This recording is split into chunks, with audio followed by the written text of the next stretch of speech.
Payload ফেয়ারিং সমস্যার কারণে অস্ট্রেলিয়ার প্রথম স্বদেশীয় অরবিটাল রকেট অ্যারিসের উৎক্ষেপণ অনির্দিষ্টকালের জন্য বিলম্বিত হল। অ্যারিস কখন প্রথমবারের মতো আকাশে উঠবে তা নিশ্চিত নয়। পেলোড ফেয়ারিং বা নোজ ফেয়ারিং হল একটি যান্ত্রিক সমস্যা যা বায়ুমণ্ডলে রকেট উৎক্ষেপণের সময় চাপ এবং উত্তাপের প্রভাব থেকে মহাকাশযানকে রক্ষা করতে ব্যবহার হয়। কিন্তু অ্যারিস এই চাপ ও উত্তাপের প্রভাব থেকে নিজেকে রক্ষা করার সময় যান্ত্রিক ত্রুটি দেখা দেয়। পেলোড ফেয়ারিং সাধারণত একটি মহাকাশযান কক্ষপথে পৌঁছানোর আগে ঘটে। কোনো রকেট বায়ুমণ্ডলে অনেক উঁচুতে ওঠার পর পেলোডটির আর বাতাস থেকে সুরক্ষার প্রয়োজন হয় না, ফলে ফেয়ারিংটি সরিয়ে ফেলা হয়। এটি সাধারণত প্রায় ১০০ কিলোমিটার বা তার বেশি উচ্চতায় ঘটে। অ্যারিস এই ফেয়ারিংটি সরিয়ে ফেলতে পারছিল না। কুইন্সল্যান্ড ভিত্তিক কোম্পানি গিলমোর স্পেস ১৫ মে তাদের অ্যারিস রকেট উৎক্ষেপণের লক্ষ্য রেখেছিল, কিন্তু পেলোড ফেয়ারিংয়ে সমস্যা সেই পরিকল্পনা ভেস্তে দেয়।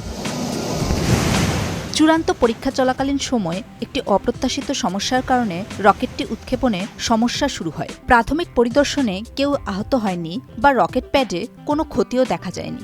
সামাজিক যোগাযোগ মাধ্যম এক্সে এমনটাই জানিয়েছে গিলমোর স্পেস। অ্যাডাম এবং জেমস গিলমোর নামে দুই ভাইয়ের প্রতিষ্ঠিত গিলমোর স্পেস টেকনোলজিস ২০১৫ সালে তাদের রকেট প্রোগ্রাম শুরু করে।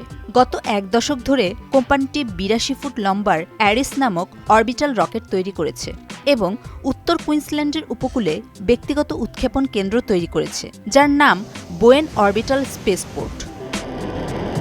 অরবিটাল রকেট সাধারণত পৃথিবীর চারপাশের কক্ষপথে স্থাপন করার জন্য ডিজাইন করা। এই রকেটগুলো কক্ষপথে পৌঁছানোর জন্য এবং প্রয়োজনীয় বেগ অর্জনের জন্য জ্বালানি চালিত প্রোপালশন সিস্টেম ব্যবহার করে। প্রোপালশন সিস্টেম হল এমন একটি প্রক্রিয়া যা একটি বস্তুকে সামনের দিকে সরানোর জন্য প্রয়োজনীয় বল তৈরি করে।